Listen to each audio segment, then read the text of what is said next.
Hello, and welcome to another episode of the Market Pulse series. My name is Rufas Kamau, Markets Analyst at FX Pesta. Of course, today is Thursday, and feel welcome to the session. As you all know, this is usually an interactive session. So if you have any questions or comments or responses, so make sure to type that on the live comment section. So I'll be starting with a mic test. So if you can hear me clearly, kindly type hi on the live comment section, and these will confirm that everything is working just fine. So hello, Ambrose, Charles, Kevin, and Malombe. I appreciate having you guys on the session.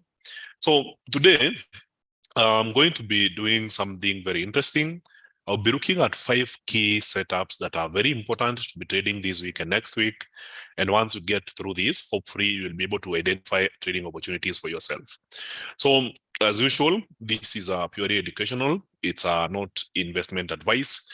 And of course, it's not a recommendation to trade.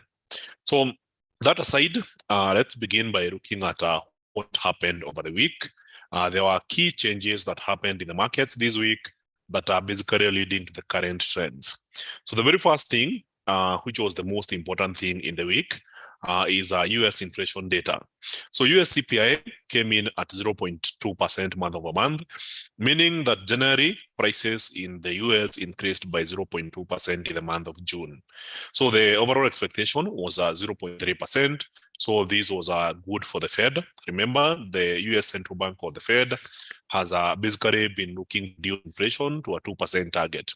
So with this reduced inflation of 0.2%, the overall number for the annual measure basically came in at 3.0%, which was lower than expected.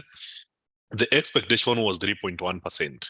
So overall, we have seen inflation dropping month over month since peaking at 9.1% the last June. So currently, you can see we have had consecutive drops, and this has been really nice. And now the US inflation is well on course to getting towards the Fed target, which is basically the 2% level. So as you can see, we are very close to 2% level at 3%. So if inflation drops by 1 more percent, then the Fed will have eventually reached its targets. So another key level measure of inflation is core CPI, which is basically the consumer price index without the volatile food and energy prices. It came in at 0.2%, which was lower than expected. Also, this is well within the expectations of the Fed. So in this case, a lot of market participants are currently pricing in the potential that the Fed will no longer continue hiking interest rates. So with the US stopping hiking interest rates, then it basically means that the dollar could start weakening, and we can already see that in the charts. So we had 2 interest rate announcements by 2 central banks. The first one was the Reserve Bank of New Zealand, which chose to maintain interest rates at 5.5%. And of course, the other one is the Bank of Canada, which chose to hike interest rates by 25 basis points from 4.75%, 5% as expected. So later on, we had UK GDP. This was early this morning. It came in at negative 0.1%, meaning that there's still a potential that the UK could get into a recession later this year. Then further downwards, we saw US producer price index coming in slower than expected at 0.1%. The expectation was 0.2 for core producer price index. And of course, for the overall producer price index, it came in at 0.1%, lower than expected, which basically shows that there's a good chance that the US could be entering a disinflationary period. So whenever we say that inflation is reducing, it basically means that consumer prices are not increasing as fast as the previous period. So as per June last year, consumer prices were increasing at 9.1%. As per June this year, they were increasing by a rate of 3%. So prices are still increasing in the US, but the rate of increase has gotten smaller and smaller, and it's almost getting to the central bank target of 2%. So entering a disinflationary period basically implies that prices could now start dropping. So if companies start cutting prices, then in that case, you are in a disinflationary period. So what this means is that if the Fed achieves the disinflationary period, then the key focus for Fed policy will shift from controlling inflation, and now they'll be looking to achieve another mandate, which is basically full employment. So employment has been quite performing very well. The US has been flirting with all-time lows with the job market. And the most recent data, which is our weekly unemployment claims data, came in at 237K, which is better than expected. So when you have less people claiming for unemployment insurance, it basically means that the economy is very strong. So the expectation was 251K, and the previous reading was 249K. So at 237K, it remains a very hot job market, and we could continue seeing the same for the rest of the year. So going forward, we will be expecting a couple of news. For instance, on Friday, that is tomorrow, we will be looking at the preliminary University of Michigan consumer sentiment survey, and of course, the inflation expectation survey. Then next week, we'll be having a host of other economic news that are expected to drive the markets stronger. One is Chinese GDP and industrial production, which will be happening on Monday. Empire State Manufacturing Index, then monetary policy meeting minutes for Australia. Then we'll be getting inflation data from Canada, and of course, US retail sales. Then later on, inflation data for New Zealand, inflation data for the UK. And as we proceed with the week, we'll be looking at the jobs data for Australia, unemployment claims for the US. We look at the Philly Fed manufacturing index before we end the week on Friday, looking at retail sales in the UK, inflation data coming in from Japan, and of course, retail sales from Canada. So well, we had a very good silent week this week on Monday and Tuesday, where technical price action patterns are playing on very well. Next week, we'll be seeing a host of news influencing the market, and this is expected to bring in some nice volatility, especially for price action traders and fundamental news traders. So that aside, now we will be looking at the charts and see how the markets have been reacting. So the very first chart I always like to reference with is the dollar index. And clearly, today being the fourth day of the week, it has been almost a straight line downfall for the dollar as investors price in the possibility of Fed pausing rates and no longer talking about hiking interest rates. So with the dollar index being really weak, other currencies have strengthened against the dollar. And for the UK, we have seen a 6-day streak where the pound USD has been consistently moving upwards. So this 6-day streak is very rare in the markets, but whenever it happens, it shows you that there is a very strong shift in the understanding of the market. And in the current understanding, we know that a policy divergence is about to appear in the fundamental space. On one side, the Fed is looking to pause interest rates and potentially start cutting interest rates mid next year. On the other hand, UK inflation is really high, way above 8%, and the goal is to get this inflation back to the 2% level. So in order to get this inflation dropping to the 2% level, then the markets are pricing in the potential that the Bank of England will continue hiking interest rates, and there's a good chance UK interest rates would get to the 6% level. So since US interest rates are currently at 5.25%, if the Bank of England keeps hiking interest rates and gets to the 6% level, and the US hold rates at the current level of 5.25% and potentially cuts next year, then the policy divergence will be one central bank being really aggressive, while the other one being dovish. And the result of this is basically increased demand for the UK pound and less demand for the US dollar. So this may explain why we have a very strong rally happening here. And on the daily chart, you can see that this rising wedge, which has been holding for quite a period, and the beginning of this rising wedge was somewhere around July last year. So for an entire year, we've been trading within this rising wedge. So we broke this briefly last month before we broke it strongly this month. So there is still some good chance for some further upside. So any form of pullback in this chart will be taken as a potential signal to continue trading higher. So anything that pulls back, we continue looking for bullish positions. And this is the first setup that I said I will be discussing today. So there's more setups that are lingering in the charts, presenting potential trading opportunities.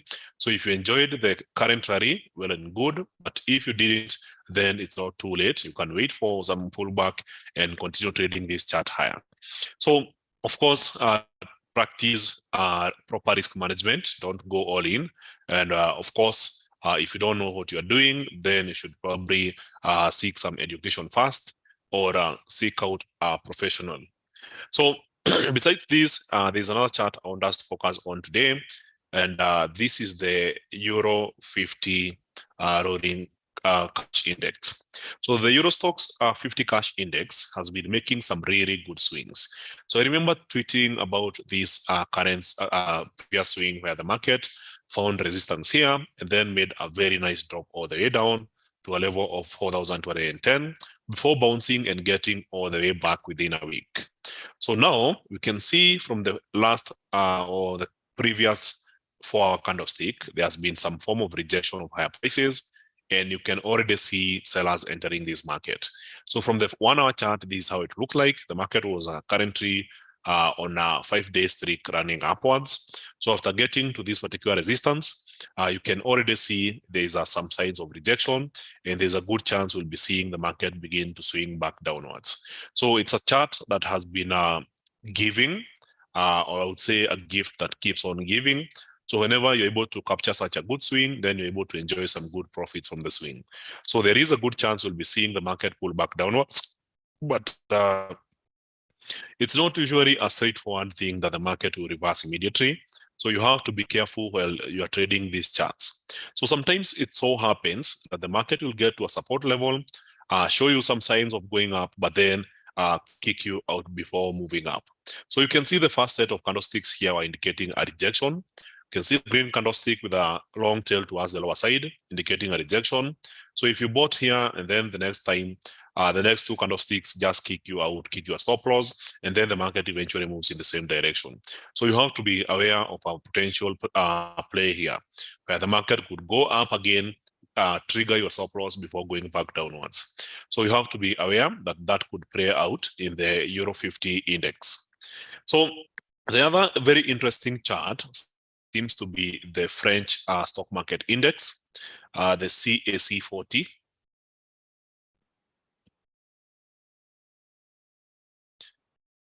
Currently the one I'm looking for.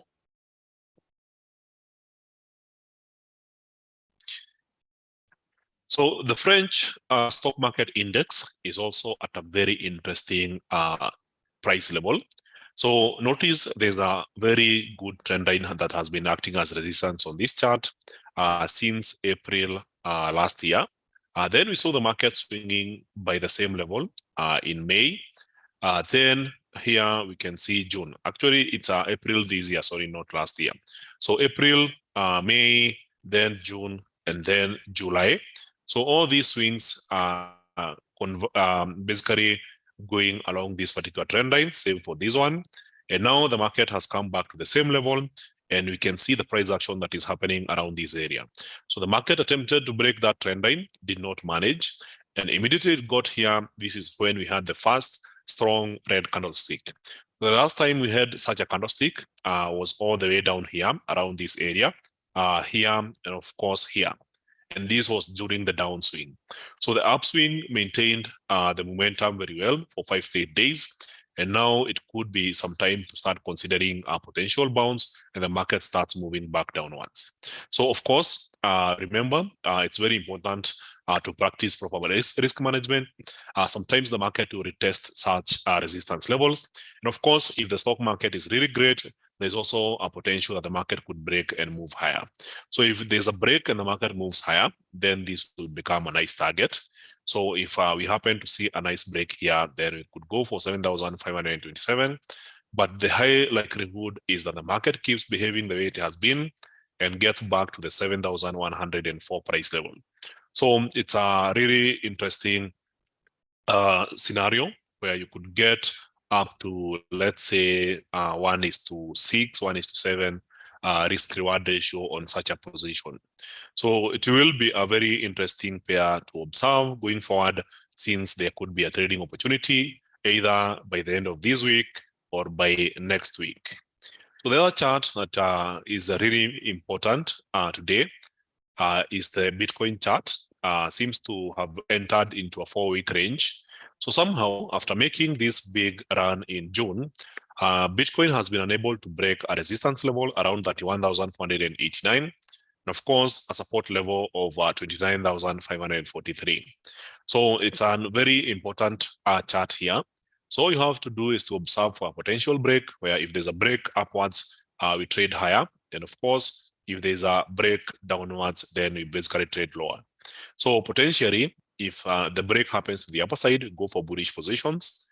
And of course, if the break is on the lower side, then in this case, we go for bearish positions. So I think that was the third setup, if I'm not wrong. We have looked at the Euro stocks, we have looked at the pound, we have looked at Bitcoin. The fourth one was the French stock market index. So there's one more to go. Just want to confirm real quick to make sure that I've covered all of them.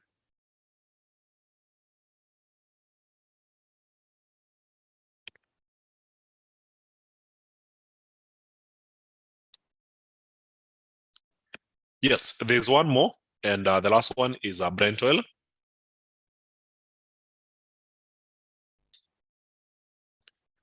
So for Brent oil, I'll be looking at that chart right away.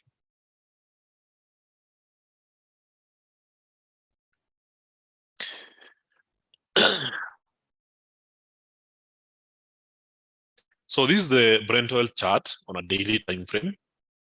Clearly, you can see it has been trading within a bearish channel, and then something happened along this area. So around $71.8 per barrel, we found some very nice support. And every time the market approached this area, we have seen the OPEC come in with new policies or new announcements that basically support oil prices. And somehow oil has been unable to break this low. So every time the market got to this area, there was some fundamental shift, and the market found support and went back upwards. So we traded here for quite a period of time. Notice the number of weeks that the market was trading within this trend line, this particular trend line here. So this is 9-10 weeks. So for 10 weeks, the market was unable to break this trend line. And then last week, it broke this trend line and traded higher. So since breaking that trend line, we had a target of around $80 per barrel. So the market kept pushing higher, and this week continued as expected. Eventually, it got to this particular resistance of $80 per barrel. So now, upon reaching this level from the daily time frame, you can see it's a major resistance level that has not been broken since it began. And the beginning of this was in August last year. So now Brent oil faces a major challenge of breaking this level. So far, in the last 1 hour candlestick, you can see there was a very long tail towards the upside, which is basically indicative of a rejection of higher prices. So this is the tail that I'm talking about. So I'm trying to highlight this here. So just a moment. Yes. So this long upper tail is usually indicative of a rejection of higher prices. And now there's a good chance we'll be seeing Brent oil go back downwards. However, from the current candlestick, it's not building the confidence. So we might have to be patient with this one until we see some really good signs that sellers have entered this market. So from the daily time frame, it's still a bullish candlestick. So there's no signal to go short. So if the market keep pushing higher and gets to the day's high, then in that case, it might be a signal to start looking for a bullish position. So a bullish position would mean that oil continues to rally and eventually gets to a high around the $82.8 level. And this is quite short term. But then if oil prices were to change direction at this point, then we will be going back to retest the trend line, which was broken somewhere along this area here. And this is at $77.1 per barrel. So there is a good chance we'll be seeing something coming out of this area. And all you have to be is patient, observant, and once you have the confirmation, then you strike without any form of emotion. So those are the 5 setups that I had prepared for the day. And of course, if there's any questions, I would like to check on them. I'll respond before we end the session.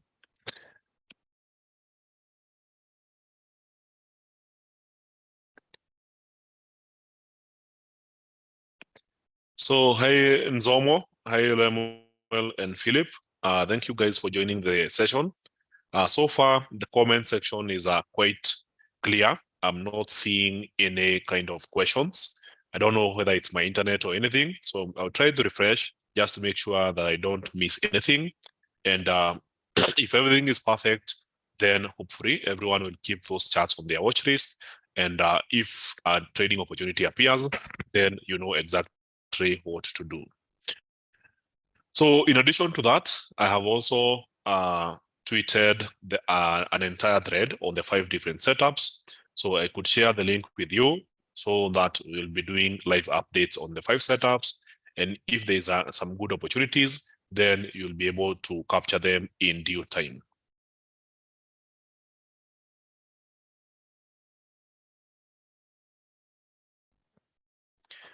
So this is the thread. You can see the first position is the French 40 cash index. We have the Eurostoxx 50 cash index. We have the Bitcoin chart. We have the Brent oil chart. And of course, lastly, we have the pound USD chart. So here is the link to the tweet. So if you happen to be following on Twitter, then you'll be getting live updates on what's happening with those potential setups.